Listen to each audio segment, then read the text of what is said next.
여러분 안녕하십니까? 대구 경북 소식 전해드립니다. 내년 총선을 앞두고 국민의힘은 경기 김포를 서울로 편입하는 데 사활을 건 듯한 모양새입니다. 당 차원에서 김포의 서울 편입을 추진하면서 서울 키우기에 본격적으로 나선 겁니다. 그러자 경기 구리와 고양 등 다른 곳도 서울 편입 움직임을 보이고 있는데요. 가뜩이나 수도권 집중화가 심각한 상황에 지방 소멸을 앞당기는 것은 아닌지 우려가 커지고 있습니다. 보도에 권윤수 기자입니다. 국민의힘이 경기도 김포의 서울 편입을 당론으로 정했다고 발표한 건 지난달 31일. 김포는 서울시로 편입하는 것이 지역 주민들을 위해서 바람직하다고 결론을 내렸고 그래서 당론으로 추진하기로 했습니다. 이틀 만인 오늘 이 문제를 다룰 국민의힘 특별위원회를 꾸렸고 위원장에는 부산 출신 5선 의원인 조경태 국회의원이 임명됐습니다. 그러자 경기도 구리시도 시장이 직접 나서서 서울로 편입을 추진하겠다고 밝혔습니다. 여기에 고양시도 서울 편입 의지를 보이고 있습니다. 지방시대를 열겠다고 선언한 윤석열 대통령의 지난해 취임사를 무색하게 합니다. 조금 전에 지방 살리기 이태잖아요. 그래 놓고 또 자기들 가니까 이때까지 행정구역이 그런 식으로 이래 지탱해 왔는데 자꾸 어느 한 군데만 자꾸 불린다 하는 거는 전체적으로는 안 맞추시고.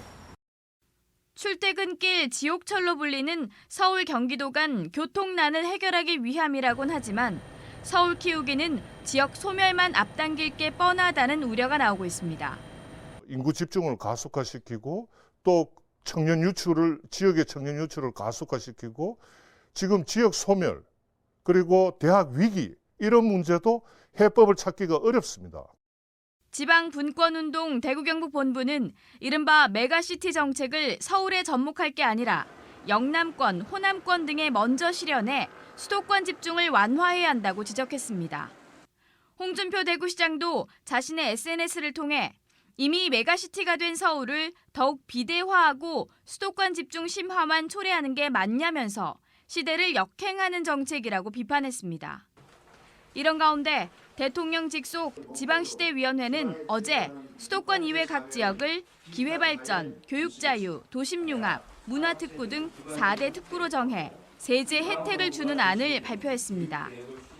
하지만 집권 여당이 서울을 키우겠다는 엇박자의 당론을 발표하면서 지역 균형 발전 정책이 헛구호에 그치지 않을까 우려가 커지고 있습니다. MBC 뉴스 권윤수입니다.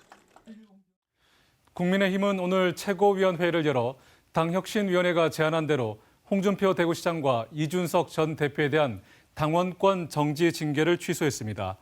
김재원 전 최고위원과 김철근 전 대표 정무실장도 포함됐습니다. 홍 시장은 자신의 SNS에 과하지옥의 수모는 잊지 않는다라고 입장을 밝혔습니다. 과하지옥은 바짓가랑이 밑을 기어가는 치욕이란 뜻으로 지난 7월 당윤리위원회가 홍 시장 징계를 게시하자 자신의 처지를 과하지옥에 빗대기도 했습니다. 정부가 의대 정원을 늘리기 위해서 전국의 의과대학별로 정원 확대 신청을 받고 있죠. 대학마다 너도 나도 큰 폭의 확대를 신청하고 있습니다. 그런데 응급이나 중증 환자, 분만 같은 필수 의료 분야에서 의사가 부족한 문제를 해결하지 않고 인원만 늘렸다가는 오히려 의료의 질이 떨어지는 것 아니냐는 걱정이 나오고 있습니다. 김철우 기자 보도합니다. 전국의 의대는 모두 40개로 입학 정원은 3,058명입니다. 최근 응급이나 중증 환자, 분만 등의 분야에 의사가 부족해지면서 필수 의료가 화두로 떠올랐습니다. 정부는 의대 정원을 늘리기로 하고 대학별 신청을 받고 있습니다. 대구 경북에서는 경북대 의대가 현재 정원 110명에서 200명으로 정원을 신청했습니다. 동국대 경주 캠퍼스 의대는 49명에서 8명으로 신청을 준비하고 있습니다. 계명대와 영남대, 대구 가톨릭대도 50%에서 2배 가까이 증원 신청을 준비하고 있습니다. 당장 제대로 교육이 될 것인지 걱정하는 목소리가 나오고 있습니다. 필요하면 정원을 해야 되죠. 해야 되는데 무지하게 정원을 그렇게 하는 게 과연 옳으냐. 교육의 질을 생각해야 되는데 그다음에 그 교육할 수 있는 교원이 확보가 되도록 돼 있느냐. 의대 정원을 늘려 필수 의료 인력을 확충한다는 정부 계획이 성급하다는 지적도 나옵니다. 점 하나 빼는데 330원이거든요. 수명 늘리면 한 200원으로 떨어진다는 이제 그런 이야기를 하거든요. 그냥 단순, 이게 필수 의료가 안 간다는 거죠. 필수 의료 분야의 의사 확충을 위해서는 의료 수가 조정과 함께 법적인 뒷받침이 필요하다고 주장합니다. 진료하는 과정 중에 생긴 뭐 의료 과실이라든지 어떤 사고라든지 불가항력적인 이런 여러 가지 문제에 대해서는 의료사고 처리 특례법이라든지 그리고 필수 의료의 의료 인력에 대한 좀 지원책이 좀 더 많이 획기적으로 좀 늘어났으면 좋겠다는 그런 생각이 듭니다. 당장의 논의에서는 빠져 있지만 경북 같은 의료 사각지대에 대한 대안도 동시 추진돼야 한다고 의료계는 입을 모으고 있습니다. MBC 뉴스 김철우입니다. 대구 경북 신공항 화물터미널 위치를 두고 대구시와 의성군의 갈등이 2달 가까이 이어지고 있습니다. 화물터미널을 의성과 군위 쪽에 각각 하나씩 두는 경상북도의 중재안이 무게감 있게 검토되고 있는 것으로 알려졌습니다. 갈등이 봉합될 거란 조심스러운 전망이 조금씩 나오고 있습니다. 김세연 기자입니다. 지난주 윤석열 대통령이 경북도청에서 주재한 중앙지방협력회의. 이 자리에서 이철우 도지사는 의성의 하물기 전용 터미널을, 군위에는 여객기 전용 터미널을 각각 설치해달라고 건의했습니다. 의성군의 반발을 해소하기 위해 이 지사가 내놨던 복수터미널 중재안을 보다 구체화한 겁니다. 경상북도가 건의서에서 제시한 의성 측 터미널 예상 입지는 활주로를 기준으로 동쪽과 서쪽 두 곳입니다. 우선 동쪽 부지는 여객터미널과 비교적 가깝고 인근 물류단지와의 거리도 1km밖에 안 됩니다. 하지만 지대가 높아 성토 작업에 추가 비용이 들고 군 시설과 인접해 향후 확장에도 불리한 측면이 있습니다. 서쪽 부지는 의성군이 제시한 조건대로 항공 물류단지와 바로 인접해 있습니다. 또 충분한 규모의 부지 확보가 가능해 계류장 등 각종 지원 시설도 동시에 갖출 수 있습니다. 경상북도는 의성 화물터미널 건설비로 2,600억 원 가량이 들 걸로 보고 조만간 국토부에 최종 건의서를 제출할 계획입니다. 의성군도 서쪽 부지에 무게를 두고 자문진과 입지 조건을 검토하고 있습니다. 화물 터미널에 대해서 의성군에 배치돼야 된다는 것이 의성군 의견이고 계류장이나 화물터미널 관련 기관들이 인접해서 배치되어야 하고 이런 시설들이 향후에 또 확장성도 가져야지 중요하다. 그동안 화물터미널 군위 배치를 고수해온 대구시도 경상북도와 의성군의 협의 결과를 기다리겠다며 한발 물러선 상태입니다.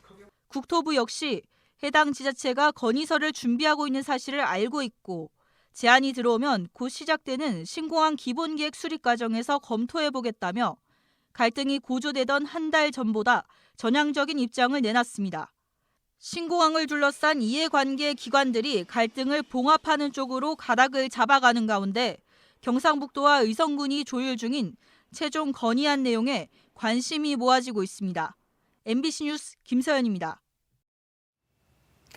대구지방검찰청 형사 2부는 전세 보증금 45억 원을 가로챈 혐의로 50대 남성을 구속 기소했습니다. 이 남성은 대구 남구와 달서구의 빌라 5채를 인수한 뒤 임차인 56명에게 45억 원가량의 전세 보증금을 받아 가로챈 혐의를 받고 있습니다. 기존 임차인의 보증금을 허위로 고지하면서 신규 임대차 계약을 체결하는 방법으로 보증금을 빼돌린 것으로 드러났습니다. 국내 3대 아트페어 중 하나인 제16회 대구 국제 아트페어 디아프가 오늘 개막했습니다. 국내외 116개 갤러리가 작품 4,500여 점을 출품해 대구를 예술의 열기로 가득 채울 텐데요. 올해는 다양한 프로그램을 마련해 외연을 넓히고 출품작 수준도 높였습니다. 박재형 기자가 디아프 현장을 다녀왔습니다. 국내 미술 시장의 흐름을 한눈에 파악할 수 있는 대구 국제아트페어. 16회째를 맞아 외연 확장과 프로그램 다양화, 작품 및 작가 수준 향상 등이 두드러집니다. 국내외 116개 갤러리에서 회화 조각, 판화 영상 설치 등 다양한 매체의 근현대 미술 작품 4,500여 점을 선보입니다. 이우환을 필두로 이건용, 박서보, 이배, 곽훈, 백남준 등 한국을 대표하는 작가들과 알렉스 카츠, 야요이 쿠사마, 앤디 월 등 해외 인기 작가들의 작품도 대거 출품됐습니다. 대구 경북과 수도권 등 전국에서 활동하는 신진 중견 작가들도 참여했습니다. 내가 어떤 작품이 마음에 드는지 알 수가 있고 비교할 수가 있어서 작품을 구매하시기에 굉장히 합리적이실 것 같고요. 두 개의 특별전도 눈길을 끕니다. 대구 현대미술제 도전과 저항의 역사를 주제로 한 아카이브 전시에선 현대미술의 메카였던 대구의 과거와 현재, 미래를 조망할 수 있습니다. 동시대 과학기술과 신화적 스토리텔링을 결합한 조각 작품도 주목받습니다. 다양한 강연과 아트토크 같은 프로그램을 통해 회화 감상법, 미술품 구매에 필요한 법률 상식, 미술 시장의 흐름 등 실질적인 도움을 얻는 시간도 마련됐습니다. 작품도 보고 또 미술에 대한 어떤 지적 호기심도 충족할 수 있는 그런 아주 유익한 시간이 될 것입니다. 대구 국제아트페어 디아프는 오는 5일까지 대구 엑스코에서 열립니다. MBC 뉴스 박재영입니다. 대구미술관은 오늘 제24회 이인성 미술상 시상식을 열었습니다. 수상자로 선정된 권호봉 작가는 이인성 미술상 수상자로 선정돼 영광이라며 1년 뒤 열리는 전시에 충실히 준비하겠다고 밝혔습니다. 1954년 대구에서 태어나 계명대 서양화과를 졸업한 권 작가는 인당뮤지엄, 봉산문화회관, 리안갤러리 등 개인전을 비롯해 국내외 주요 미술관 및 갤러리 단체전에도 활발하게 참여해왔습니다. 경주시가 매년 신라 왕릉 위치 파악에 나섰지만 신라 56명의 왕 가운데 왕릉의 위치가 확인된 건 36개에 불과합니다. 나머지 20개의 왕릉은 위치도 찾지 못하고 있는데요. 경주시는 위치가 확인된 왕릉에 대해서 정밀 조사와 고증을 거쳐 연차적으로 정비에 들어갔습니다. 임재국 기자가 보도합니다. 경주시 남산동에 있는 신라 50대 정강왕의 왕릉입니다. 지난 1969년 사적으로 지정된 이후 54년 만에 정비가 한창입니다. 왕릉을 둘러싸고 있는 호석 하나하나를 옮겨 자리를 잡고 원형의 모습을 찾아갑니다. 5단으로 구성되어 있는 왕릉 호석 일부가 여기저기 흩어져 없어졌고 위치가 맞지 않는다는 전문가 의견과 정밀 조사 결과에 따른 것입니다. 원상태대로 해가지고 우리 정강 왕릉 정비를 계획을 하고 있고 총 지대석 1단, 면석 3단, 갑석 1단 총 5단 구조로 정비를 추진 중에 있습니다. 인근 헌강 왕릉도 내년 초까지 일부 호석을 보강해 쌓는 정비 작업을 진행합니다. 신라 왕릉은 경주 곳곳에서 발견됐지만 위치가 확인된 왕릉은 36개에 불과하고 나머지 20개는 위치를 찾지도 못하고 있습니다. 신라왕 56왕 중에 지금 왕릉의 안내판을 세운 게 36개입니다. 그래서 20개의 왕릉의 위치를 찾는 것도 중요하고 이처럼 신라시대의 그 왕릉의 호석의 원형도 찾는 것도 중요하지 않나 이렇게 생각합니다. 경주시가 신라 왕릉 위치 확인에 이어 복원 정비에 나섰지만 어려움은 많습니다. 위치가 확인된 왕릉 정비를 위해선 정밀 조사와 전문가 고증을 받아야 하는데 통상 3년 이상 걸립니다. 예산 확보와 실제 복원 정비에는 더 많은 시간이 필요합니다. 경주시는 내년 초까지 정강 왕릉과 헌강 왕릉 정비를 마친 뒤 연차적으로 기존 왕릉 정비 계획을 마련하고 위치를 알 수 없는 왕릉 확인 작업도 본격적으로 추진하기로 했습니다. MBC 뉴스 임재욱입니다.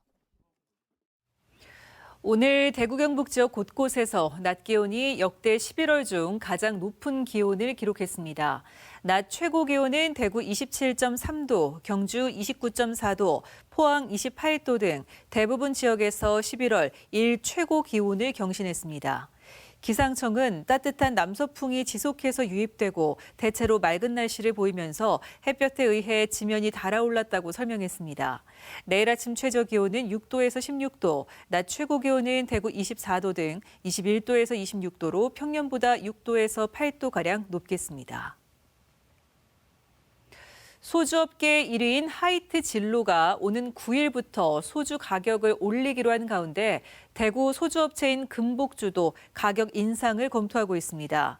금복주 관계자는 주정 등의 비용이 올라 인상 요인이 있다며 타사 추이를 살펴본 뒤 가격 인상 여부를 결정할 예정이고 값을 올리더라도 시차가 있을 것이라고 밝혔습니다.